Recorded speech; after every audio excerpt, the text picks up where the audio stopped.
A'udzubillahi minasyaitonirrajim. Bismillahirrahmanirrahim. Alhamdulillahi rabbil alamin arrahmanir rahim maliki yaumiddin. Iyyaka na'budu wa iyyaka nasta'in ihdinas siratal mustaqim. Siratal ladzina an'amta 'alaihim ghairil maghdubi 'alaihim. Bismillahirrahmanirrahim. Ishrah li sadri wa yassir li amri wahlul 'uqdatam min lisani yafqahu qawli.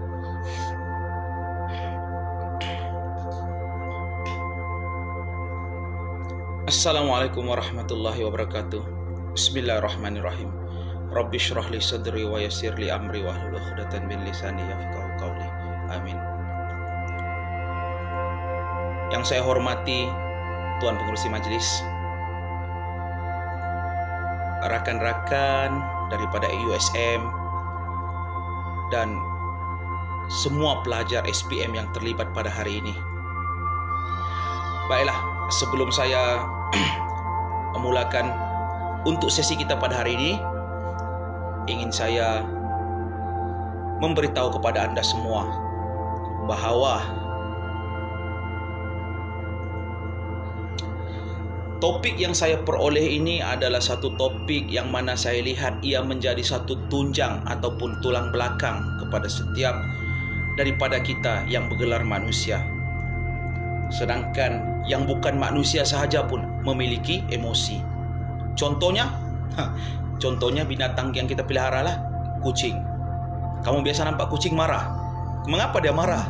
Dan bila kamu nampak dia gembira, mengapa dia gembira? Karena dia memiliki emosi. Okey, sebelum saya pergi kepada lebih lanjut lagi, saya ingin perkenalkan diri saya. Saya Dr. Muhammad Arsyad bin Johannes daripada Pusat Pengajian ataupun Fakulti di UNIMED. Fakulti saya bernama apa tahu? Pusat Sains Liberal. Dan saya mengajar sebagai pensyarah di UNIMED ini. Jadi yang saya difahami hari ini adalah pelajar-pelajar daripada tingkatan 5, dan tingkatan 5 ni saya tak pasti, mungkin daripada negeri-negeri lain ada juga, tapi yang saya pastinya adalah daripada Pulau Pinang. Tak apa, kita teruskan. Dan saya, berapa lama masa saya diberikan nih? Sejam 45 minit. Saya akan cuba habiskan dalam tempoh 45 minit. Seandainya dalam tempoh 45 minit ini Anda memiliki ataupun terdapat sedikit pertanyaan ataupun soalan yang Anda tidak fahami, Anda boleh tanya terus, dan insyaAllah saya akan berusaha untuk jawab dengan sebaik mungkin. Baiklah, saya mulakan. Saya dan emosi. Kenapa tak boleh slide?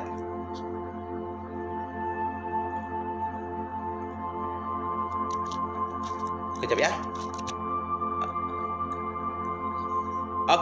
Ada dah. Nampak dah? Apa yang kamu nampak sekarang? Yang Anda, persoalan yang timbul pada hari ini adalah daripada slide yang saya tunjukkan ni, apakah perasaan kamu saat ini? Kenapa saya bertanya kepada perasaan? Kamu tidak perlu jawab bagi dengar suara kamu, tak perlu. Kamu jawab, apa perasaan kamu hari ini? Jawab pada diri kamu sendiri. Saya rasa gembira. Saya tak rasa apa-apa. Saya rasa nak marah. Hari Ahad pun nak buat benda ni. Pasti akan ada jawab begitu, betul?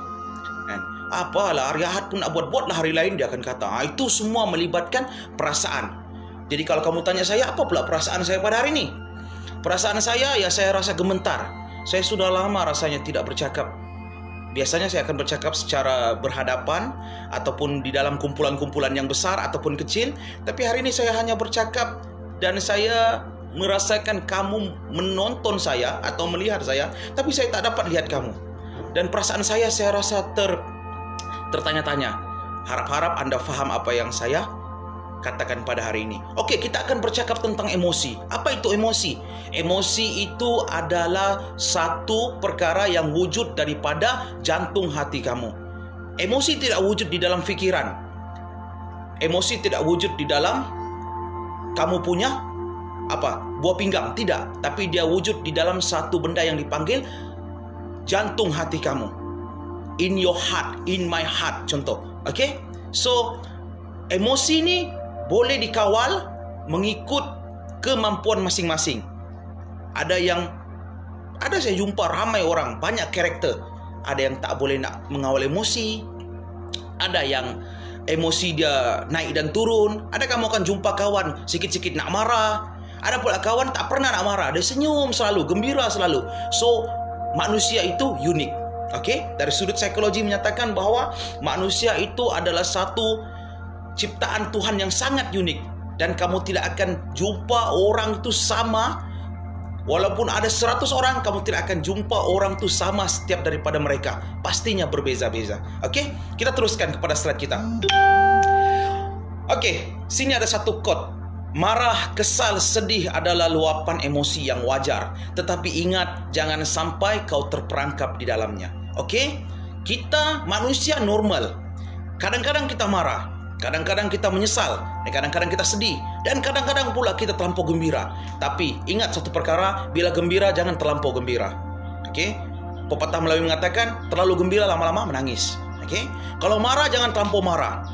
Okey? Marah terlebih sangat lama-lama apa dia? Kena darah tinggi. Okey? Dan menyesal jangan terlalu disesali, tetapi ambillah ikhtibar dan lakukanlah yang dipanggil perubahan. Okey? Jadi untuk pelajar-pelajar SPM ataupun siapa saja yang mendengar program ini, ingat satu benda, setiap perkara diambil secara sederhana. Okey? Next. Okey, kita pergi kepada definisi emosi. Okey? Saya kalau ada soalan boleh tanya di dalam ruangan komen. Definisi emosi. Apa itu emosi? Emosi adalah reaksi terhadap seseorang atau suatu kejadian. Okey? Apa reaksi kita kepada seseorang dan apa reaksi kita kepada suatu kejadian, itu terkait dengan emosi. Ia terkait secara langsung dengan perasaan seseorang. Okey, perasaan. Perasaan itu wujud di mana? Di otak kah? Tidak, dia perasaan itu wujud di dalam hati. Okey? Wujud di dalam hati ataupun jiwa seseorang. Contohnya, apabila takut, wujud perasaan takut kerana apa? Kerana contohnya, ini contoh, melihat anjing liar, anjing gila kan. Tengok anjing itu rasa takut. Tapi bolehkah kita terjemahkan takut itu macam mana? Tidak, sebab takut itu wujud di dalam hati dan perasaan, cuma digambarkan dengan fisiologi kita. Okey, apabila berjaya lulus PMR ataupun PT3, lulus SPM, kita akan gembira. Bila gembira macam mana nak diterjemahkan? Fisiologi kita menerjemahkan gembira itu dengan tersenyum, mungkin ketawa. Dan apabila kita kehilangan ataupun mengalami satu-satu kejadian yang tidak kita ingini, kita akan menjadi sedih. So, sedih itu pula macam mana? Sedih itu digambarkan dengan muram ataupun menangis. Okey? Bersedih lah. Okey? Dan itulah emosi. Jadi, kamu mesti terfikir-fikir. Kenapa? Apa benda lah dia cakapnya orang tua ni kan? Apalah dia cakapnya ni? Apa kaitan dengan kami? Okey, apa kaitan dengan kamu pelajar SPM dengan emosi ni? Sangat banyak. Kerana apa? Kerana pada peringkat yang dipanggil remaja pertengahan ini. Kamu remaja pertengahan. Remaja awal 12 hingga ke 16. Kamu sudah 17 tahun ke atas, remaja pertengahan. Remaja pertengahan ni sangat bergelora dengan emosi, sangat bermain dengan emosi. Tapi kalau ada sudah lebih daripada 30 tahun masih beremosi, itu something wrong somewhere lah. Okey, saya harap jangan ada yang beremosi lebih-lebih. Okey, next. Okey, jenis-jenis emosi. Alah, ini simple sajalah kan. Jenis-jenis emosi. Dia ada positif dan ada negatif. Kalau positif tu saya tak perlu ambil banyak.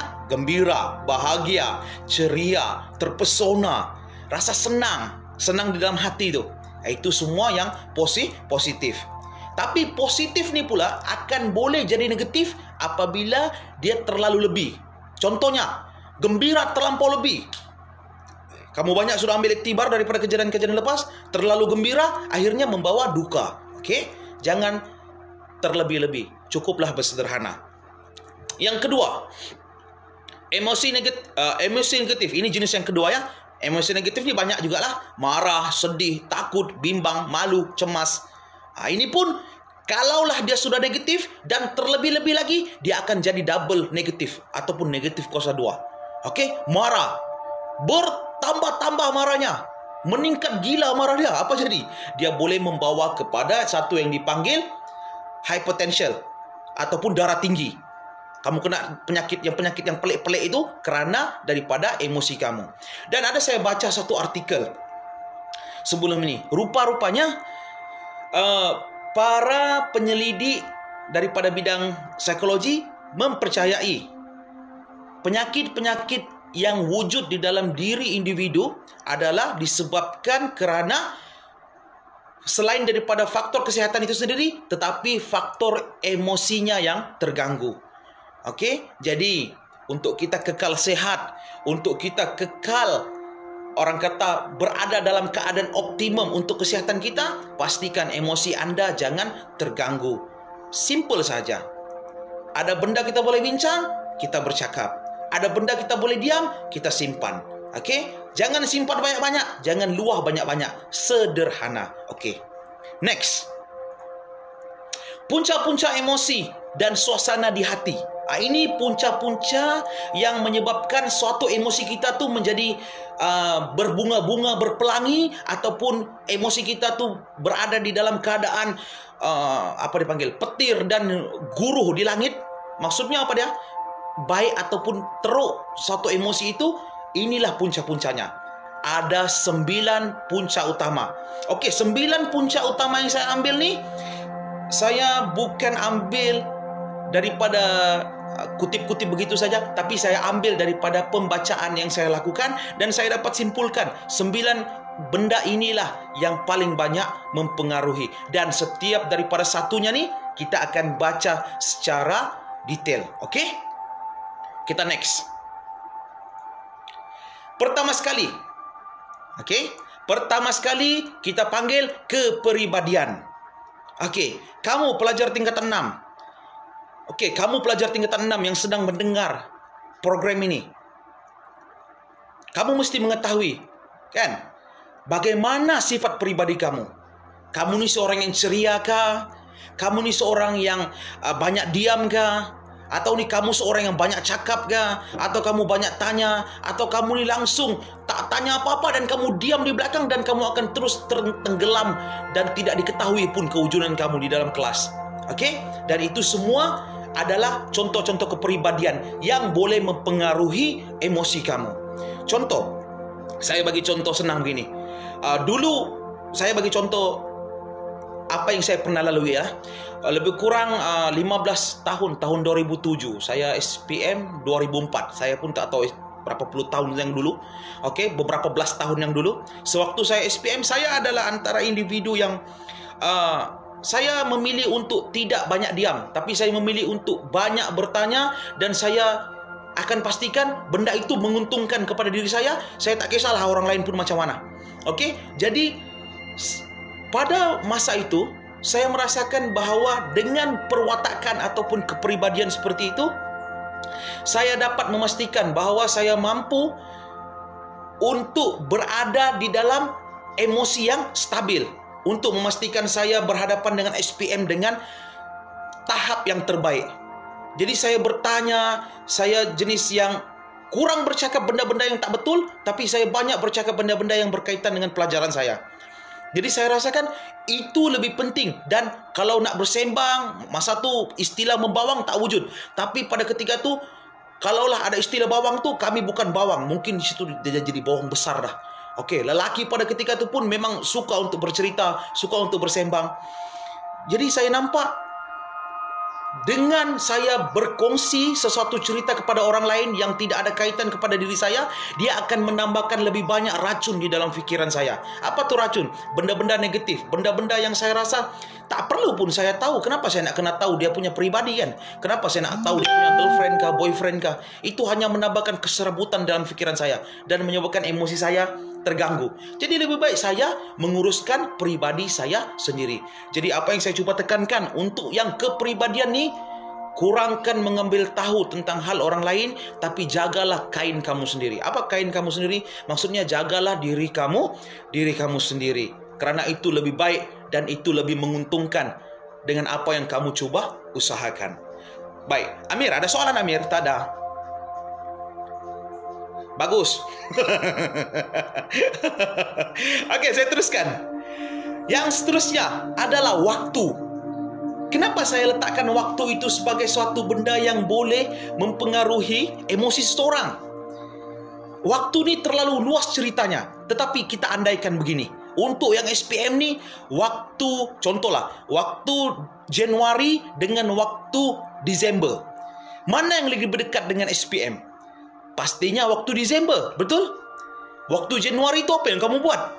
Bergembira, berhoneymoon. Wah, kita bangga. Kita sudah sampai ke peringkat SPM. Wah, lepas ni kita masuk universiti, katanya lah.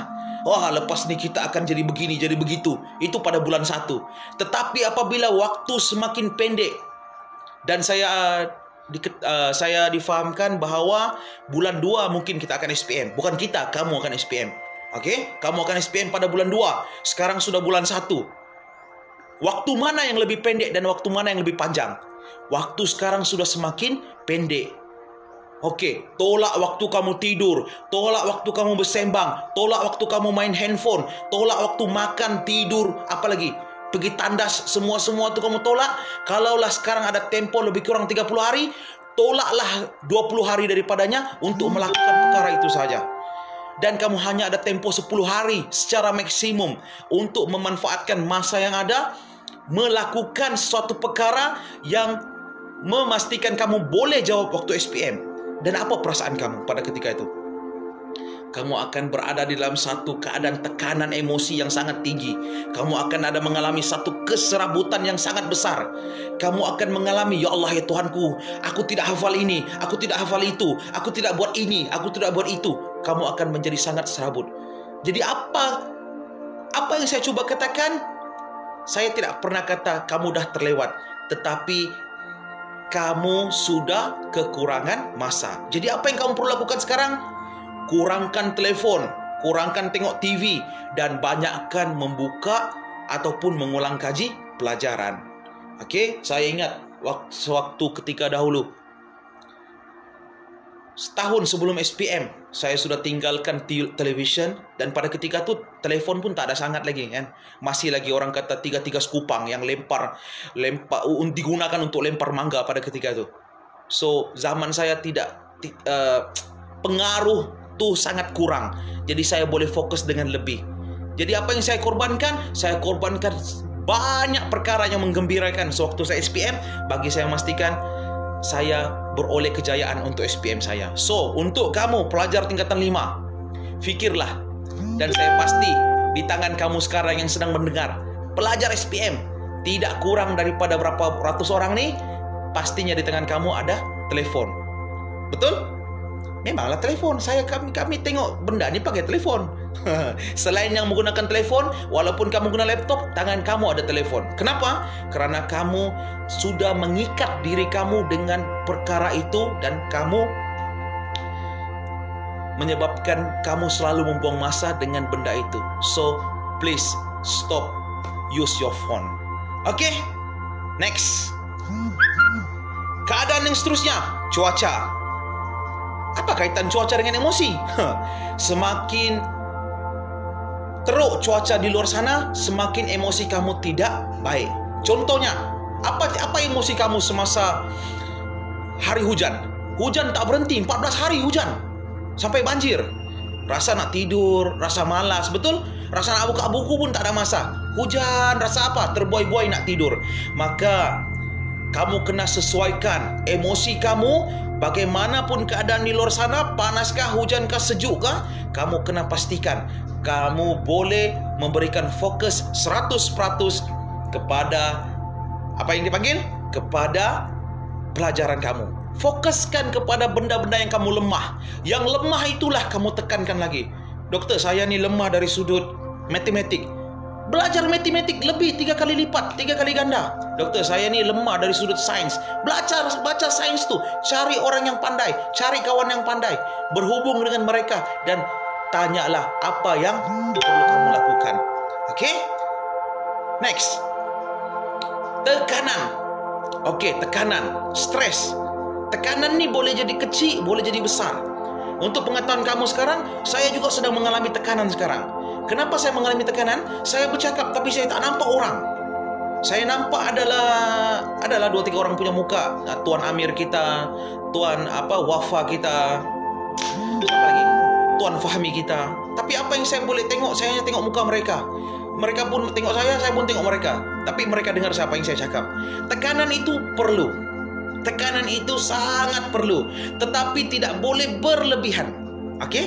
Saya mengalami tekanan dari sudut perasaan. Bagaimana saya dapat memastikan program ini memberi manfaat kepada pelajar yang sedang mendengar. Itu saya punya fokus. Oke? Yang kamu punya tekanan apa dia? Oh, tak lama lagi SPM. Menghitung hari nih. Besok tinggal 40 hari. Lusa 37. Lusa 38. 35. Lusa 20 hari. Semakin dekat dengan SPM itu, semakin tinggi tekanannya. Maka sebagai pelajar tingkatan 5 ataupun tingkatan 6, kamu kena pastikan kamu pandai menyerap tekanan tersebut. Dan pastikan kamu tidak hanyut dengan perasaan ataupun emosi yang kamu katakan, ini tidak adil. Orang dulu SPM oke je, tak ada penyakit. Kami ni ada penyakit COVID ni, kami jadi macam gini. Tak boleh. Kenapa saya kata tak boleh? Kerana ini di luar daripada kemampuan kita. Siapa yang maukan adanya penyakit begini? Betul? Kamu rasa tertekan belajar secara online. Kamu tahu belajar online itu tertekan. Aku mengajar pun aku sudah tekanan. Jadi kalau orang yang belajar, lagilah tekanan. So, kamu kena pandai menyerap tekanan tersebut. Oke? Next. Aktiviti sosial. Aktiviti sosial juga boleh mempengaruhi emosi kamu. Oke? Aktiviti sosial ini melibatkan beberapa ciri-ciri. Sama ada dengan diri sendiri. Aktiviti sosial kamu dengan diri kamu sendiri apa dia? Kalau saya, aktiviti sosial saya dengan diri saya sendiri, saya banyak bermain dengan permainan komputer. Contoh PlayStation, contoh saya main game daripada telefon. Tapi saya tak main PUBG lah. PUBG itu nampak macam saya rasa terlalu menyebabkan saya lari daripada landasan sebenar saya untuk bersosial dengan diri saya sendiri. Oke? Lepas tu dengan siapa lagi? Dengan keluarga. Dengan keluarga ni apa maksudnya? Sama ada kamu jalan-jalan dengan keluarga kamu, dan itu semua boleh menimbulkan suasana yang positif. Bersembang dengan keluarga kamu, itu semua boleh membawa kepada suasana yang baik. Selain daripada keluarga, kawan-kawan. Kamu kena ada kawan-kawan, adik-adik. Kamu tidak boleh duduk sendiri-sendiri. Tak apa, aku boleh berjaya dengan cara aku sendiri. No, kamu boleh berjaya dengan diri kamu sendiri, tapi kamu akan sangat minimum kejayaan kamu itu. Kamu perlu cari. Dan dulu waktu saya sekolah, saya akan pastikan saya berkawan dengan orang yang pandai-pandai. Kerana saya tahu saya tak pandai. Dan apabila saya tak pandai, saya berkawan dengan orang pandai. Kepandaian mereka tu saya serap. Okey? Dan kalau saya tengok kawan saya yang kurang pandai, saya tak nampak saya tak dapat apa-apa manfaat daripada mereka, melainkan saya hanya gembira-gembira begitu sajalah. Tapi saya kena memilih kawan juga. So kamu kena pilih kawan dengan baik. Okey?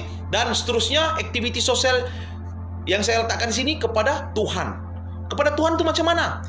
Aktiviti sosial ni bukan saya maksudkan yang seperti kamu bayangkan, tapi aktiviti sosial di sini apabila dengan Tuhan itu, beribadah kamu dengan Tuhan tu bagaimana? Bagaimana solat kamu? Terjagakah 5 waktunya? Bagaimana pula dengan solat-solat sunat? Bagaimana dengan doa? Adakah kamu berdoa sekadar angkat tangan imam baca, ataupun kamu berdoa betul-betul daripada diri kamu sendiri? Semua itu mempengaruhi kepada emosi kamu. Saya dapat merasakan dahulu hampir-hampir SPM saya sangat tertekan.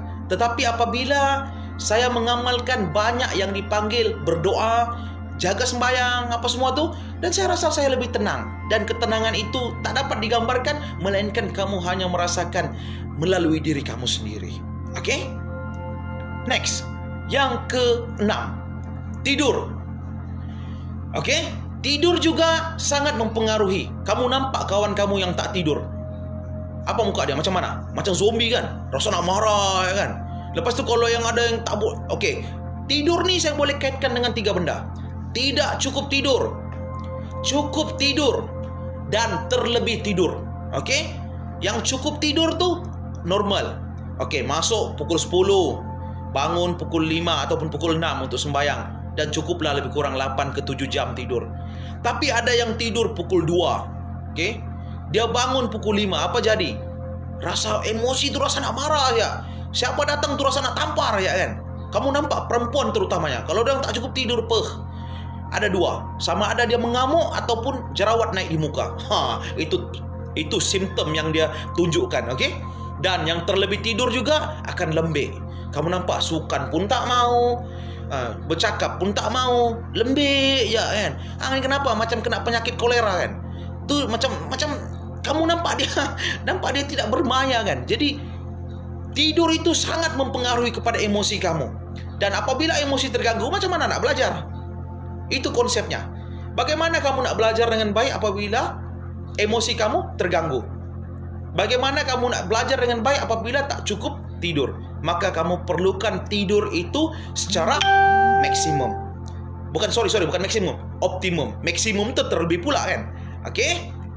Dan di peringkat remaja sebenarnya kamu pasti mengalami situasi ini. Dan pernah aku bertanya dengan cikgu di sekolah dulu waktu saya bersekolah. Saya bersekolah di Tawau, Sabah ya. Saya orang Sabah. Jangan tanya pula, ini Endon kan ni? Okey, saya nak beritahu kamu. Remaja adalah satu tempo berlakunya yang dipanggil kematangan di dalam fisiologi. Tulang mengembang, otot meningkat, apalagi adrenalin badan tu meningkat. So apa kesannya? Kesannya kamu akan rasa mengantuk. Walaupun kamu kata, saya ni doktor, saya cukup tidur di sekolah, di rumah, tapi pergi sekolah mesti ngantuk. Pergi sekolah mesti mengantuk. Mengapa begitu doktor? Sebab kamu kena faham, remaja ni adalah tempo kamu sedang membesar untuk menjadi dewasa. Daripada kanak-kanak, bayi, kanak-kanak, remaja kepada dewasa baru tua. Jadi kamu ni on the way nak ke dewasa ni. Dia satu peringkat selepas daripada kanak-kanak masuk remaja. Remaja tu sekejap saja. Lepas tu alamak, aku dah nak jadi orang dewasa dah. Jadi tempo itu sangat laju dan kesannya kepada fisiologi kamu akan mudah mengantuk. Maka kamu kena bersedia dengan benda-benda ini dan kamu kena ceriakan perasaan kamu dengan cukuplah tidur. Okey, next. Yang ketujuh, bersukan.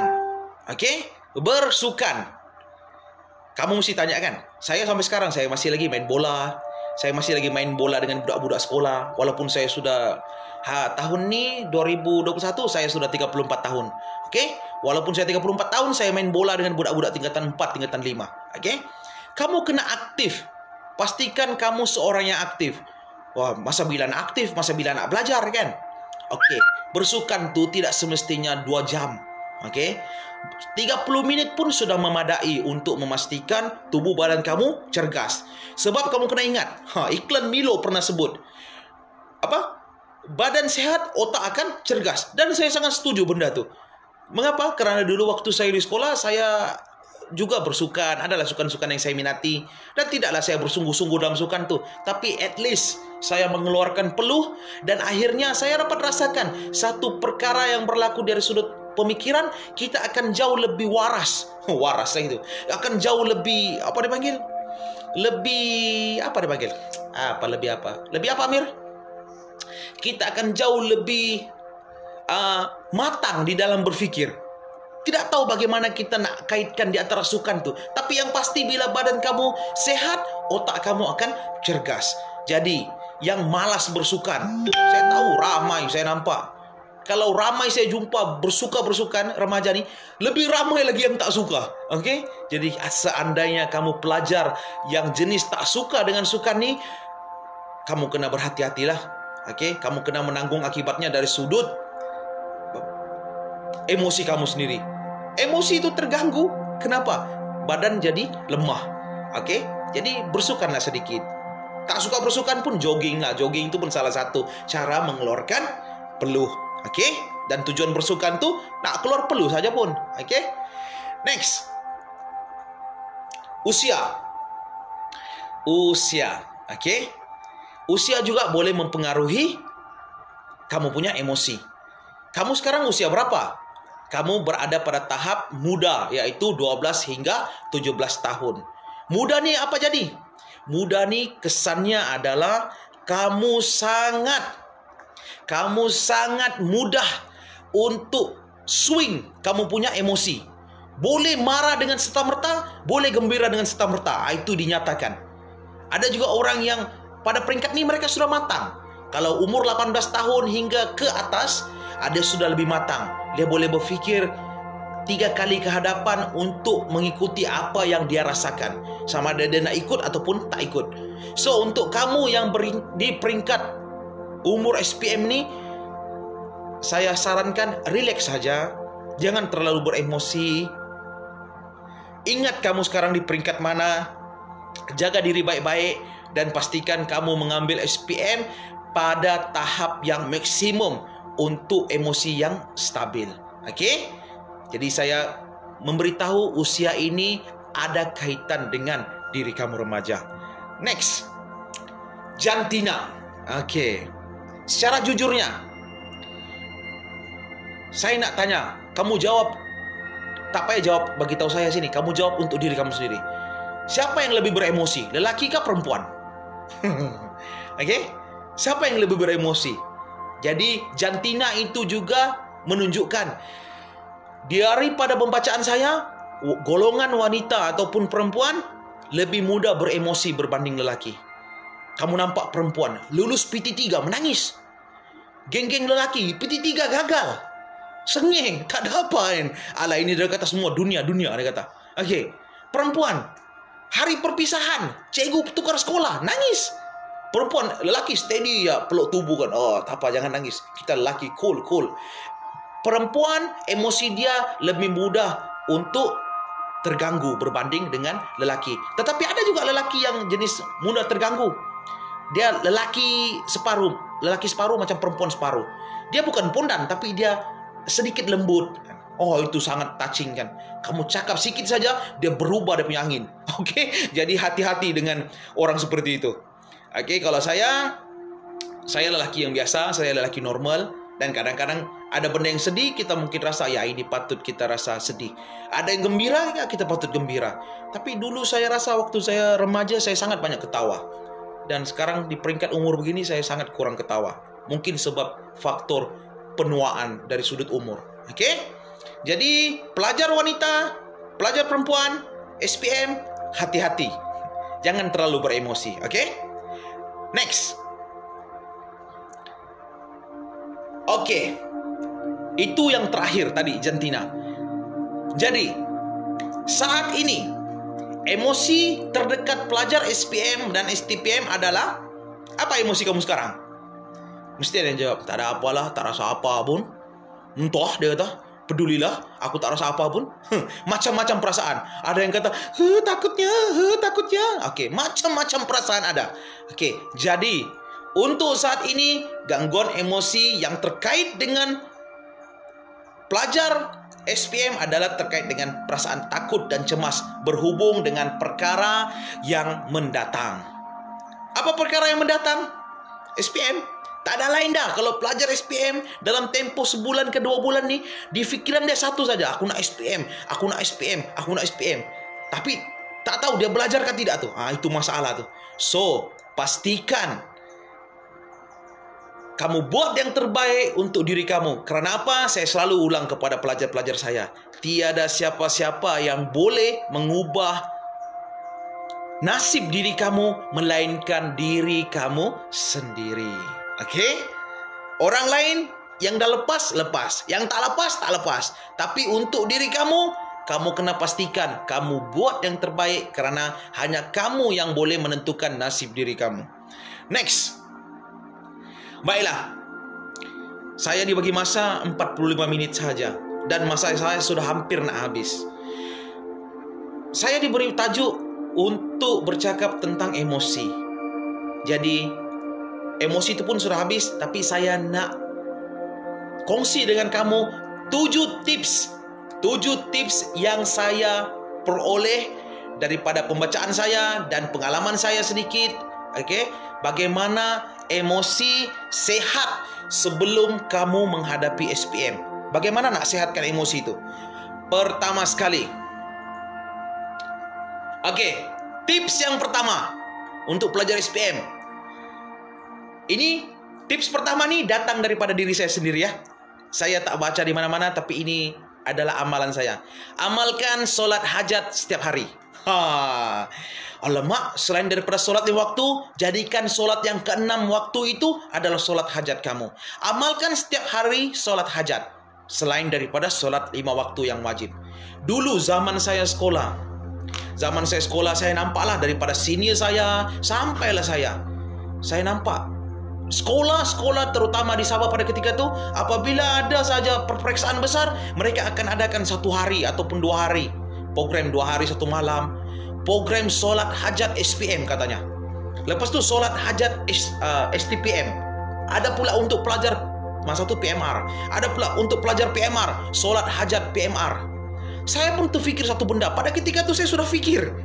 Pada umur saya sekitar 17 tahun, 18 tahun, saya sudah mulai berfikir, kalaulah Tuhan nak makbulkan doaku, hanya sekali saya solat hajat dan saya lulus SPM, kenapa saya tidak amalkan hari-hari? Betul? Kenapa saya tidak mau amalkan hari-hari solat hajat ini? Kalau sehari pun Tuhan terima, kenapa tidak hari-hari saya buat? Dan kenapa saya nak perlu tunggu lagi sebulan ataupun 2 bulan SPM baru nak buat solat hajat? Kenapa saya tidak amalkan dari sekarang? Susahkah solat hajat tuh? Itu persoalannya. Susah sangat ke solat hajat tuh? Solat hajat tuh hanya 2 rakaat saja. Tapi kenapa kamu tak mau amalkan? Ini untuk yang Islam lah ya. Kalau yang bukan Islam yang ada mendengar dalam cerita ini, kamu boleh sembahyang ataupun berdoa dengan cara mengikut amalan agama kamu masing-masing. Tapi saya nak tekankan benda ni kepada pelajar-pelajar yang beragama Islam. Adakah sukar untuk kamu mengamalkan yang dipanggil solat hajat setiap hari? Sedangkan solat hajat itu adalah satu solat yang kamu memohon kepada Tuhan. Apa permohonan kamu? Kamu pun, saya tak pandai berdoa lah, saya tak pandai doa dalam Arab. Tak payah doa pakai Arab. Berdoalah dalam bahasa kamu. Ya Allah ya Tuhan, lagi sebulan nak SPM. Ya Allah ya Tuhan, permudahkanlah urusanku. Ya Allah ya Tuhan, tak pandai, tapi kalau hari-hari minta, lama-lama jadi pandai. Ya Allah ya Tuhan, kalau aku dapat lulus SPM ni, aku harap aku dapat masuk matrikulasi. Tak dapat masuk matrikulasi pun aku dapatlah masuk diploma. Kalau tak dapat diploma pun cukuplah sekadar aku masuk tingkatan 6 ya Allah. Susahkah berdoa itu? Senang, tapi orang tak mau amalkan. Dan inilah saya letakkan sebagai tips pertama untuk memastikan kamu boleh berjaya ataupun tidak. Dan siapa yang amalkan, saya beritahu kamu tahniah. Karena saya dulu amalkan benda ini sampailah saya habis. Saya masa tu SPM, STPM saya amalkan hari-hari. Waktu saya buat degree, saya amalkan, tapi kurang sudah. Sebab saya sudah mencapai apa yang saya maukan. Saya mau masuk universiti. Lepas tu saya nak lulus degree, saya amalkan juga. Saya tak mau saya extend. Saya nak lulus dalam tempo 3 tahun juga. Lepas tu sampai master, sampai PhD. Benda ini adalah satu bonus yang Tuhan bagi. Dan siapa tak mau ambil, memang dia sangat rugi lah. Itu sangat rugi. Oke, tips yang kedua. Bayangkan suasana ataupun image peperiksaan yang positif. Oke, saya bagi tahu kamu adik-adik semua. Saya SPM, saya STPM, saya tak pernah duduk di dalam satu dewan yang sangat besar. Tapi saya biasa nampak terdapat bilik peperiksaan yang menggunakan dewan yang sangat besar.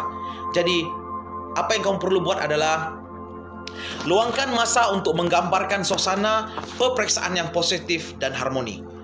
Oke? Mana sudah? Tertekan pula. Luangkan masa untuk menggambarkan suasana peperiksaan yang positif dan harmoni. Datangkan gambaran dalam minda, dewan peperiksaan yang tenang, kedudukan meja dan kerusi yang selesa, serta guru-guru yang ceria mengiringi Anda masuk ke dalam dewan peperiksaan. Oke? Bayangan yang baik akan menghilangkan debaran dan rasa takut untuk melangkah ke dalam dewan peperiksaan. Aura bayangan ini juga akan memberi keyakinan kepada Anda untuk lebih tenang. Oke? Saya yakin kamu akan rasa, ya Allah, susahnya kan? Rasa susahnya apa dipanggil? Nak SPM ni apa semua? Oke. Jadi apa kesannya kepada kamu? Kesannya kamu akan menjadi sangat terganggu dari sudut pemikiran kamu. Oke, yang seterusnya apa dia? Betul kan nih? Kenapa aku punya slide tertekan-tertekan ah? Oke, pikirkan prestasi terbaik Anda. Itu tips yang ketiga. Oke, mungkin ada daripada kalangan Anda tidak pernah langsung mendapati bahwa kamu adalah pernah memiliki sesuatu yang terbaik. Tapi fikirlah bahwa kamu adalah insan yang terpilih menjadi salah seorang calon SPM untuk tahun 2021 yang penuh dengan dugaan di dalam dunia sekarang nih. Oke, rehatkan minda.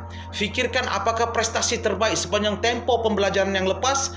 Mungkin ada antara isi karangan yang pernah dipuji guru, pernah dihargai karena kebolehan menjawab soalan, kemahiran berfikir aras tinggi dengan baik, atau kemampuan menyelesaikan soalan matematik yang amat sukar. Fikirkan titik kekuatan dan rancang untuk menggunakan strategi tersebut dalam peperiksaan pada esok hari ataupun pada yang akan datang. Saya nak bagi tahu beginilah adik-adik semua. Senang saya cakap begini. Kamu kena ingat bahwa kamu adalah seorang insan yang terpilih. Kamu bukanlah yang kamu selalu fikirkan, aku ni orang yang tak pandai, aku ni orang yang lemah, aku ni orang yang bolehlah sekadar lulus-lulus begitu saja kan.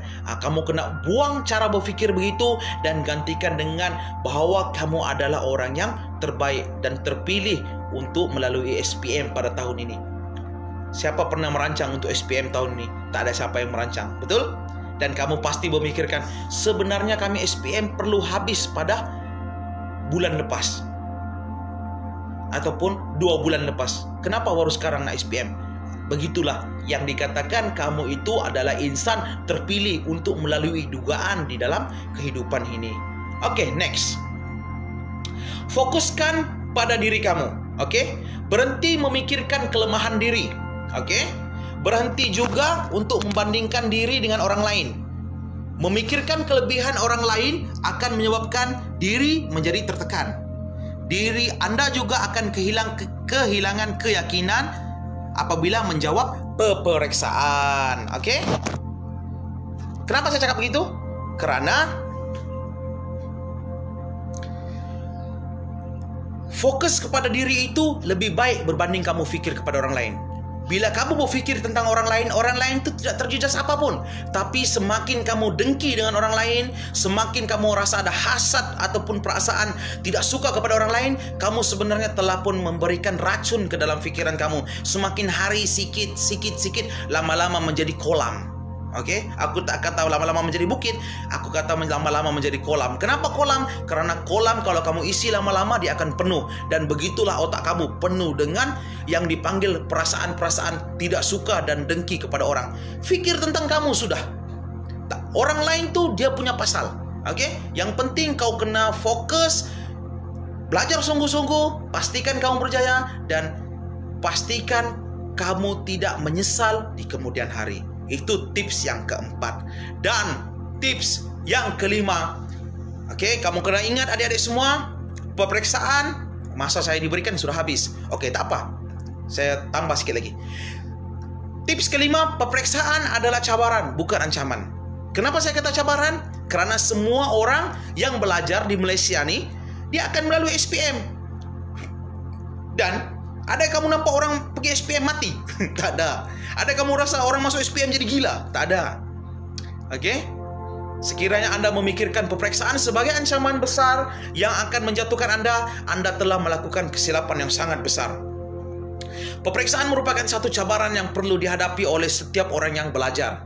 Oke? Peperiksaan merupakan satu peluang untuk bangkit dan membuktikan kecemerlangan diri Anda. Saya pernah melalui STPM, peperiksaan sewaktu di dalam universiti, dan peperiksaan saya yang terakhir adalah di dalam hidup saya untuk formal punya pelajaran. Peperiksaan itu adalah pada tahun 2018, dan sehingga sekarang saya sudah tidak ada peperiksaan, dan saya rasa rindu macam mana rasanya peperiksaan itu. Kenapa? Karena setiap semester saya yang menjaga orang yang mengambil peperiksaan, dan betapa benda itu menjadi satu sentimental value pada saya. Dan kamu adik-adik yang ada peluang untuk belajar, buktikan bahwa kamu boleh berjaya mengharungi cabaran ini. Ini bukan ancaman, ini adalah cabaran. SPM adalah antara cabaran terbesar di dalam diri remaja. Oke, next. Oke, yang seterusnya, jangan dapatkan tidur yang berkualiti. Tidur lagi. Tadi pun saya sebut pasal tidur kan? Kenapa saya sebut tidur lagi? Karena tidur itu penting. Oke? Jangan sesekali memandang rendah kepada tidur. Percaya atau tidak, tidur yang baik mampu meningkatkan creativity, konsentrasi, dan merangsang memori. Oke? Kalau kamu nampak orang yang menjawab exam macam rasa blur, ya kan? Dia blur, tak keluar kan? Kebiasaannya dipengaruhi tak cukup tidur. Tapi kalau cukup tidur tuh tangan tuh laju saja tanpa melihat ke kiri dan ke kanan. Kesemua ini amat berguna sebagai bekal untuk menjawab soalan peperiksaan pada keesokan hari, sekiranya kamu esok hari adalah SPM. Oke? Tidur yang baik pastinya lebih baik berbanding ulang kaji pada saat akhir. Oke, di antara ulang kaji dengan tidur, saya akan memilih untuk tidur. Kenapa? Sebab apa guna saya ulang kaji kalau saya masih mengantuk, kan? Baik saya tidur, dan tidur itu akan memastikan esoknya saya cergas. Coba buat dan Anda akan dapat merasainya sendiri. Oke? Buat, jangan tak buat. Saya sangat bimbang lah dengan remaja sekarang. Kenapa saya bimbang? Sebab saya nampak juga daripada persekitaran saya sendiri. Ya, saya pun di persekitaran yang ramai remaja. Mereka duduk sekelompok tanpa bercakap. Semua pegang telepon. Main sehingga tengah malam. Main tuh duduk. Dia main Dia main PUBG lah. PUBG kan telepon tanpa bercakap. Tapi bila kawan dia mati baru gelak ramai-ramai. Dan aku rasa itu sangat tak sehat. Itu adalah satu situasi yang sangat tak sehat. Dia sehat apabila sesuai pada waktunya. Tapi kalau udah pukul 10 malam, 11 malam, 12 malam masih main benda yang sama, pada aku, kamu sedang masuk ke dalam zon yang membahayakan diri kamu. Oke? Jadi, siapa yang mengamalkan benda itu, tolonglah berhenti. Next. Amalan tips yang keenam, yaitu amalkanlah doa Nabi Musa. Apa doa Nabi Musa? Nabi Musa dia pernah berdoa pada Tuhan untuk dia berhadapan dengan Fir'aun. Oke? Jadi antara doanya yang bagus tuh dan dalam kelas selalu baca. Oke? Kalau saya boleh ulang, bismillahirrahmanirrahim. Rabbi syrahli sadri wa yassirli amri wa halul 'uqdatan min lisani yafqahu qawli. Oke, itu adalah doa Nabi Musa yang sangat baik untuk diamalkan. Kenapa? Selain daripada dia mencernakan fikiran kita untuk mengeluarkan idea, kalau macam saya, apabila saya nak bercakap, saya akan amalkan doa ini. Tadi pun awal-awal saya baca doa ini, kan? Kenapa? Dari situlah Tuhan akan mempermudahkan. Melalui doa itulah Tuhan akan mempermudahkan. Jadi adik-adik, doa yang ringkas dan pendek ini sangat bermakna. Amalkan. Kalau tak hafal, minta ajaran kawan. Tak hafal lagi, baca ulang-ulang. Baca ulang-ulang, nanti kamu akan ingat. Oke? Next. Oke? Dia berapa tips tadi? 6 ke 7? Ini 6. Oh, ini yang ke-7, sorry. Yang ke-7 adalah amalan Nabi Musa. Oke, jadi saya tinggalkan kamu semua yang sedang menonton benda ini dengan sedikit kata-kata yang baik yang saya dapat. Oke, ada 3 kata-kata sini. Dia kata apa? If you really want to do something, you will find a way. If you don't, you will find excuse. Maksudnya apa? Kalau kita nak buat tuh, pasti ada jalannya. Tapi kalau tak mau tuh, bagilah apapun. Dia akan bagi 1001 alasan. Jadi pelajar-pelajar SPM, yang nak SPM tuh kamu. Yang nak berjaya tuh kamu. Kalau kamu nak betul-betul, kamu akan pasti dapat jalannya. Tapi kalau kamu buat sambil lewat dan tak mau buat, bagilah apa benda pun, kamu tak akan dapat buat. Dan itulah yang dipanggil alasan. Oke? Seterusnya. Oke, dia kata apa? The pain you feel today will be the strength you feel tomorrow. Kesakitan yang kamu rasakan di saat ini, ya Allah, sakitnya nak belajar, ya Allah, penatnya nak belajar, ya Allah, peningnya kepalaku kan. Apapun yang kamu rasakan sekarang nih, saat ini, kamu percayalah, kamu akan tuai keuntungannya di masa-masa akan datang. Oke? Dan saya sendiri, saya merasai nikmat itu. Orang pernah cakap, berapa lama kau nak belajar? Sebab saya dalam universiti 11 tahun. Saya degree, master, PhD semua sampai 11 tahun. Orang cakap, lamanya kau belajar? Saya kata saya sedang berusaha untuk memperbaiki kehidupan saya. Saya cakap macam begitu saja. Dan saya dapat merasainya sekarang ini. Alhamdulillah, Tuhan bagi. Oke? Jadi kamu pelajar SPM, kamu kena buat benda yang sama. Oke? Dan yang terakhir. Oke, ini yang terakhir. Your future created by what you do today. not tomorrow. Masa depan kamu adalah apa yang kamu buat pada saat ini, dia kata, bukan esok-esok hari. Oke? Jadi, kalau kamu nak berjaya pada masa hadapan, lakukan start pada hari ini. Kalau kamu rasa tak mau buat apa-apa, ya it depends to you. Kalau kau rasa tak mau berubah, terpulang pada kau. Tapi kalau kau rasa nak berubah, itu adalah suatu nikmat Tuhan yang kau patut syukuri. Oke?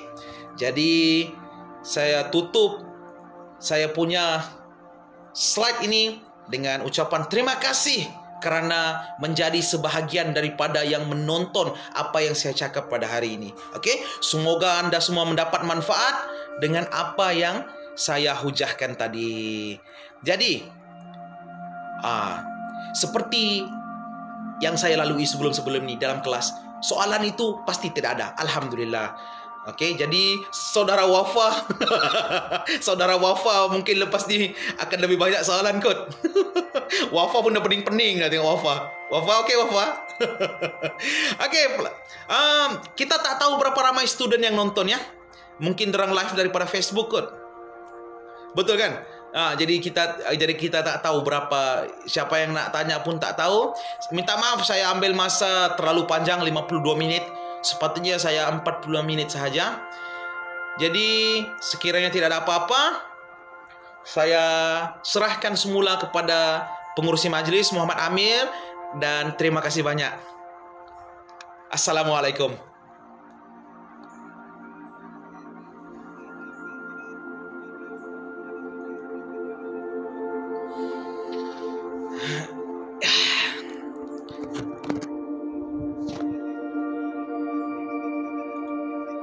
Thank you.